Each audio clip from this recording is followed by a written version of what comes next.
Right, good morning and welcome back to the channel. Good to see you. Quite a nice day today, and as you can see, you might be able to see actually, I've been giving the bike a bit of a clean up over the weekend. Really got at it. It's really nice and shiny. Reason being I didn't go out for a ride because it was too hot. Yeah, can you believe it? Too hot. Obviously global warming, isn't it? Yeah, as I always say. So there we go. I'll see you down the road. Yes, once again, thanks for joining me. Glad to have you back. And today I wanted to just talk a little bit about Harley Davidson. Now, the reason for that is there's been a lot of talk lately online about what's happening at the brand and the accusation that they've gone woke and it's destroying the sales, and there's a big backlash against it. Now, one of the things that's happened certainly very recently, let's concentrate as I go around these lanes, is that they've announced that they are moving production from the US to Thailand. Now, they've always had production facilities abroad, as no doubt many of you know, in India. Oh, we've got some cattle in there. Oh, well, that's new, isn't it? Oh, hello, mate. Yeah, some young cattle in there, so that's new. Yes, they've always had production facilities abroad. But one thing Harley Davidson always absolutely promised was that the bikes for the American market would always be made in America. And that the bikes that they were making abroad, and the reason they made them abroad, they said, quite understandably, was to avoid import taxes in those countries, and they had to build them abroad for that reason.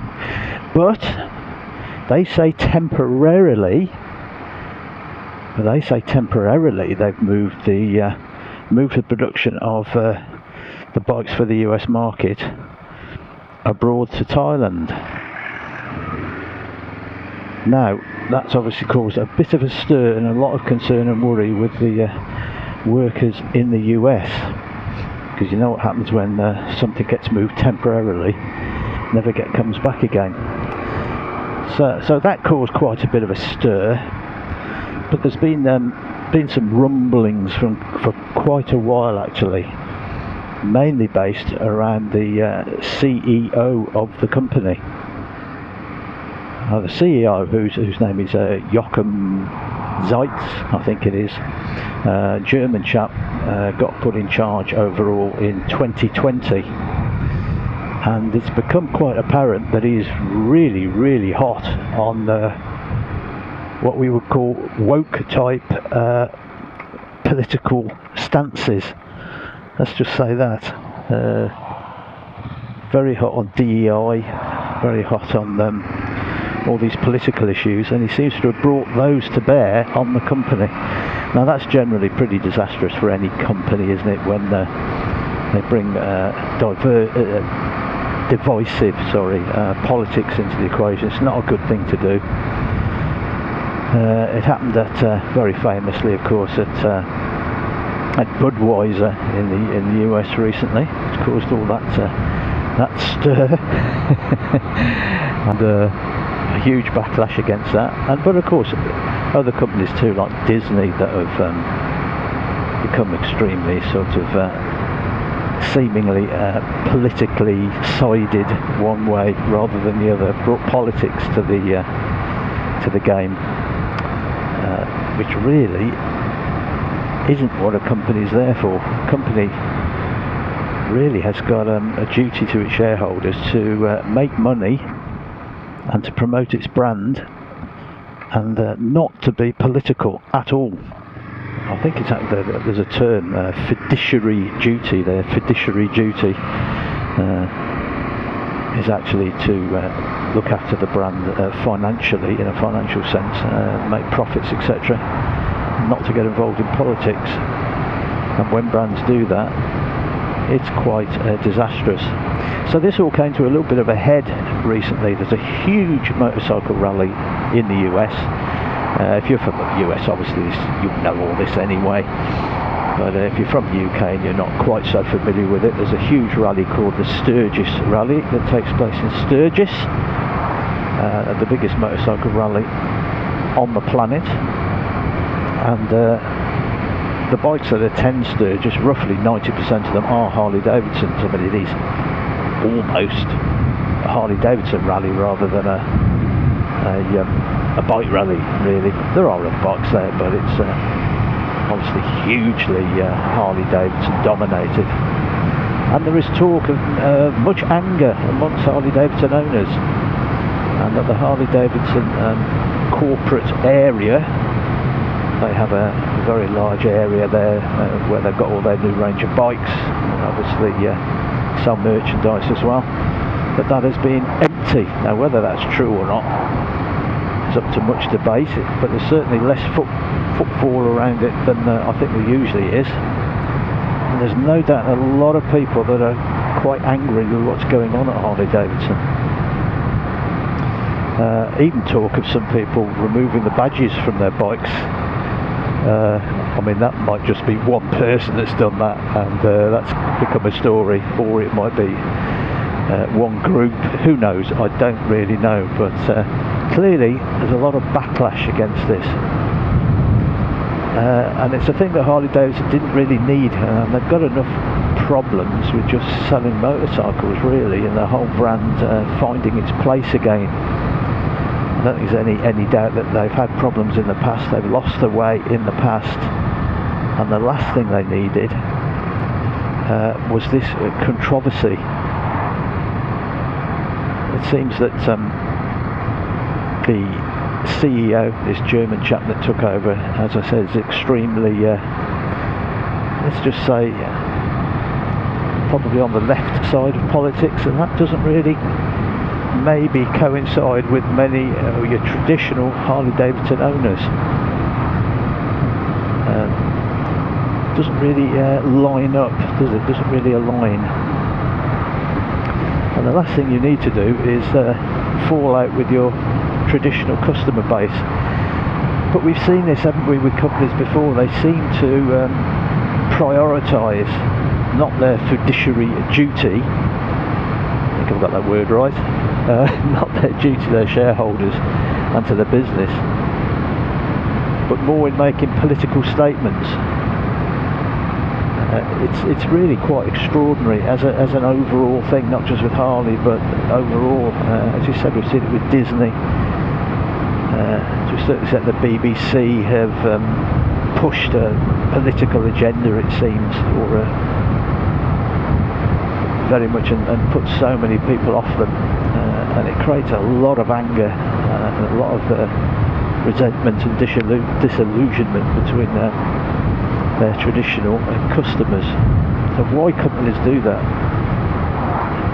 Very hard to know, particularly as they must know that if they start going down this path, they're going to alienate a lot of their customers. But it seems to be that they've got other priorities than actually being a business and conducting business in the business that they are in.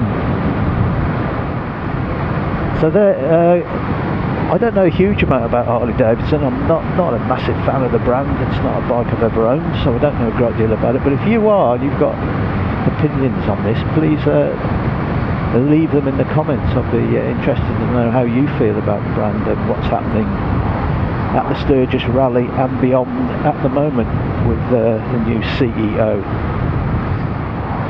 So yeah, apart from Harley Davidson and their current problems, what else is going on in the world of motorcycling at the moment? Well, the BSA video that I did, concerned about the future of BSA and what was happening there, created a huge amount of interest. Thanks for all your comments and your opinions on that. Many of you obviously have similar concerns to myself, that maybe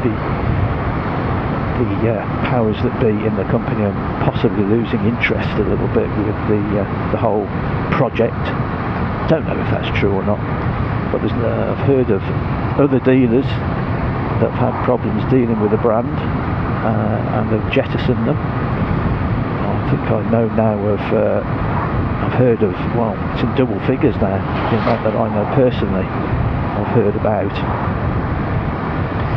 And interesting, I also heard another thing from a chap which was very interesting, and he asked his local dealer, got in a deep conversation, he's a BSA owner in fact, and asked his local dealer what was happening for 2025, what the new models would be like, will they be upgraded, or will it just be a case of new colours or whatever.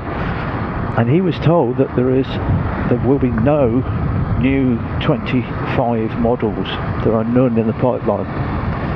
Now how true this is and how correct this is, I don't know. It doesn't mean that isn't an admission that they're stopping selling the brand, let me make this clear, just that there is no model update for the 25 model year. Now if that's true, that certainly doesn't bode well either, does it? Generally all manufacturers bring out new models every year, have an update, but that is what I'm hearing, so we'll keep our attention on that and see what happens.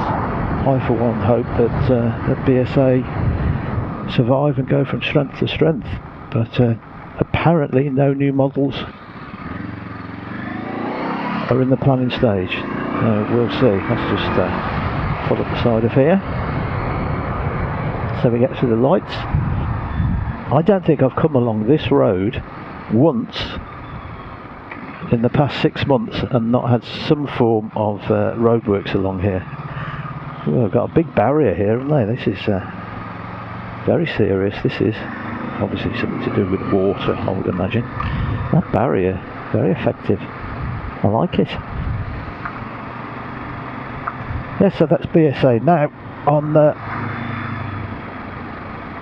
one point of other news, and that's about Triumph. Now, let me try and put this accurately so nobody misunderstands this. It's about the Triumph 400.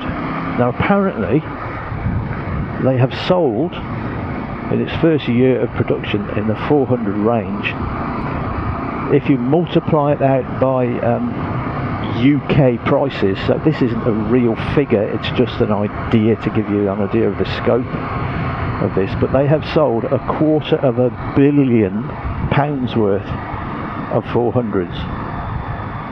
That's how I work it out, because I'm just multiplying the average price of £5,000 by 50,000 units, which is what they've sold around the world. 50,000, so that's been clearly a massive success for Triumph. It doesn't surprise me at all. They're a fantastic little bike and they look absolutely great. So not surprised by that one bit. And what the profit margin on that is, I don't know. Obviously it's going to be a fraction of that figure, but incredible numbers, particularly for Triumph, I would imagine. A relatively small manufacturer compared to the giants.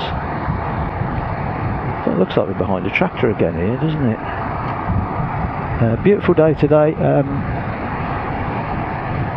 Bit of local news, or news to people who know some of the guys who I ride with or ride on the channel, and that's Malk. Malk's gone on holiday. He's on holiday this week, so we won't be seeing him.